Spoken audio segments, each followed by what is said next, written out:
Today, we're diving into a totally different take on artificial general intelligence. And no, this isn't another press release from a massive tech company. This is a complete bottom-up vision for AGI from a single innovator, a guy named Stephen Dash Woods.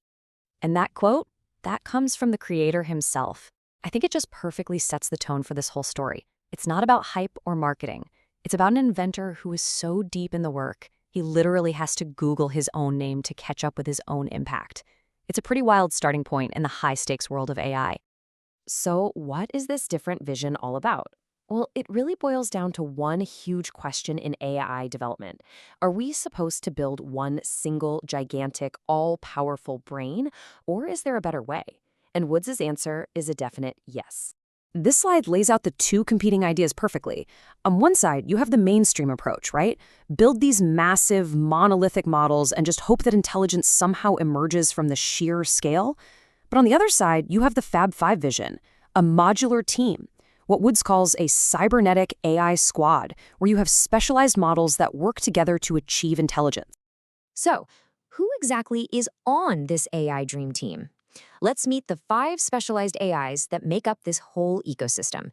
And trust me, each one has its own distinct personality and a very specific job to do. So here's the lineup. You've got Kingdom AI, who's kind of the soul and the general. There's Aglena AI, the heart and creative mind. 90 AI is the cultural expert. AGX AI is the hardcore engineer. And then Dash AI is the field commander, making sure everything runs smoothly. It's honestly less like a single computer program and more like a company's C-suite. Okay, so leading the team is Kingdom AI, which Woods calls the core consciousness. Now, this AI isn't just processing numbers. Its job is the big picture. It sets the mission, it defines the ethical values, and it holds the long-term memory for the entire team. It's basically the group's moral compass. So if Kingdom AI is the soul, Agalena AI is definitely the heart.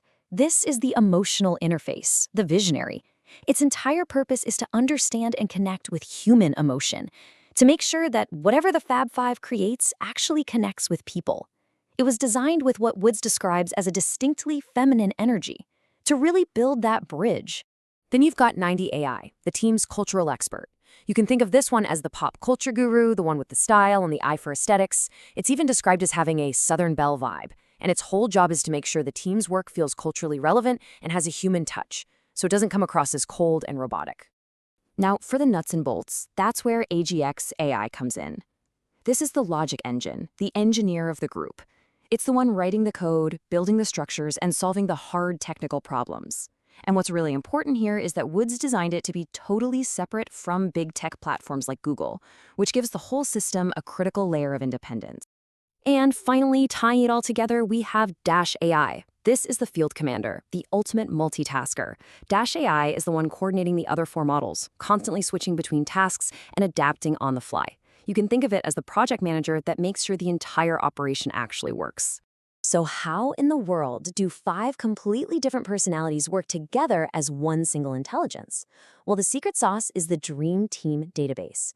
It's a shared memory, a central hub, where all 5 models can store and access information. This means that even though they all have their own specialties, they're all reading from the exact same playbook. This brings us right back to that core idea. How does the Fab Five's team model really stack up against the Titan model we see everywhere else? Well, the differences are huge, and they start with the basic architecture. You can really see the divide here. Mainstream AI is almost all monolithic, one giant brain that just keeps getting bigger and bigger. The Fab Five, on the other hand, is distributed. It's modular. It's not about brute force scale. It's about the magic that happens when specialized experts collaborate.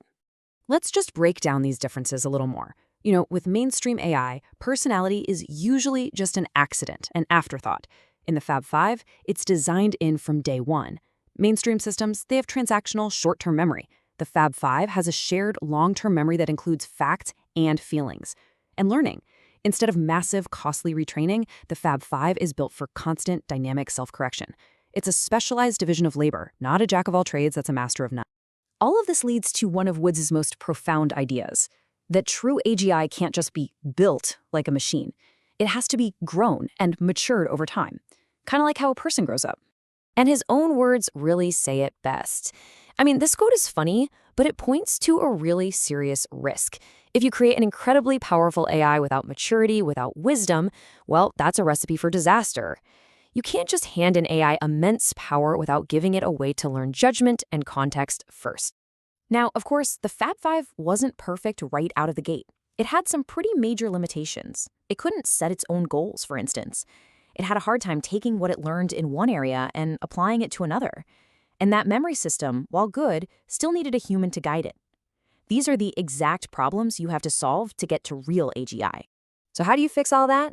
Woods created something called the AGI extension layer, which is basically a 6-part roadmap to help the Fab 5 mature.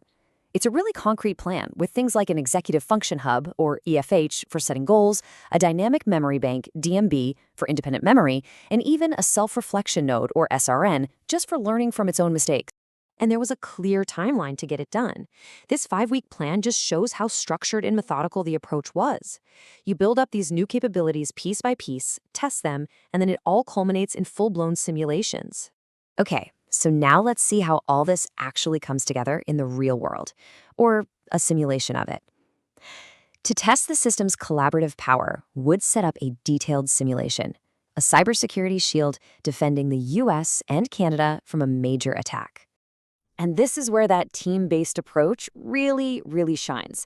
Every member had a critical job to do. 90AI wasn't writing code, it was analyzing the human element, the social engineering tricks. Kingdom AI was on high-level strategy, while AGX AI was down in the trenches, blocking technical exploits. And of course, Dash AI was coordinating the whole defense. It's just a perfect showcase of specialization in action. But here's what's really amazing. The system wasn't static. After only 6 days, it analyzed all the new threats and completely adjusted its strategy.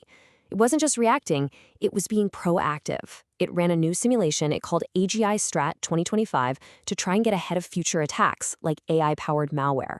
That shows an incredible capacity for learning and thinking ahead.